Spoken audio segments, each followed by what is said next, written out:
door. Have you ever wondered if the person you're meant to be with is living right next door? It sounds like something out of a movie, right?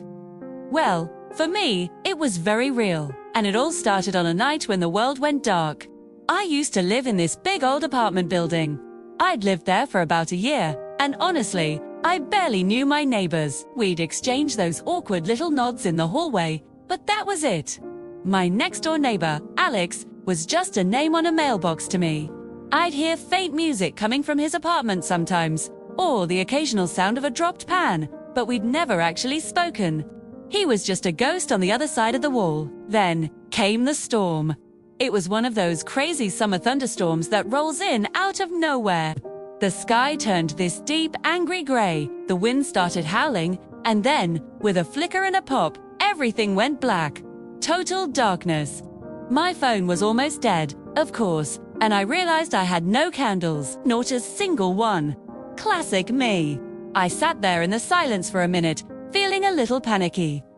The only light was the occasional flash of lightning illuminating my living room for a split second. I was trying to figure out what to do when there was a soft knock on my door. I jumped, my heart pounding. Who could possibly be knocking on my door in the middle of a blackout? I crept over and peeked through the peephole, but it was just pitch black. I cautiously opened the door just a crack. Standing there was a silhouette, backlit by a phone flashlight. It was him, my neighbor, Alex. He looked a little nervous. He was holding up a candle and a lighter.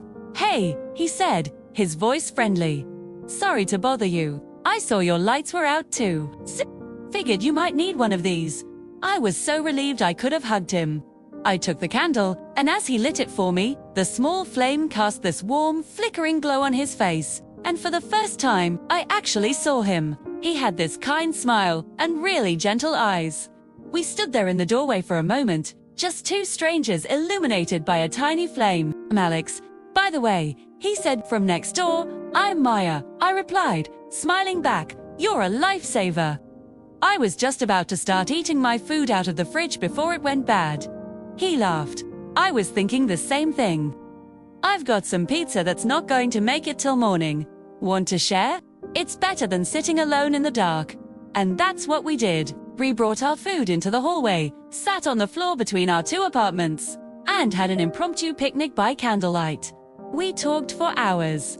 It was amazing how quickly the walls between us, both literal and figurative, just disappeared. We talked about our jobs, our dreams, the silly things that made us laugh. He told me he was the one playing the sad indie music I sometimes heard. And I confessed that I was the one who was always dropping things in the kitchen. We discovered we'd lived side by side for a year, sharing a wall but not a single word, and yet we had so much in common. The power was out for almost 5 hours that night, but honestly, I didn't even notice. It felt like time had stopped. When the lights finally flickered back on, we both kind of blinked, like we were waking up from a dream. The harsh fluorescent light of the hallway felt intrusive after the soft glow of the candle. We said goodnight, but it wasn't a goodbye. The next day, he asked me out for coffee, and then dinner. And soon, we weren't just neighbors anymore. That blackout, that moment of darkness and uncertainty, was the spark that lit up our lives.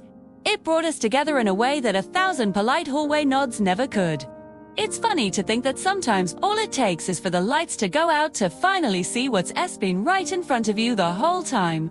So, maybe the next time you find yourself in the dark, don't be afraid. You never know who you might meet. Thanks for watching our story. Don't forget to like and subscribe for more. See you next time.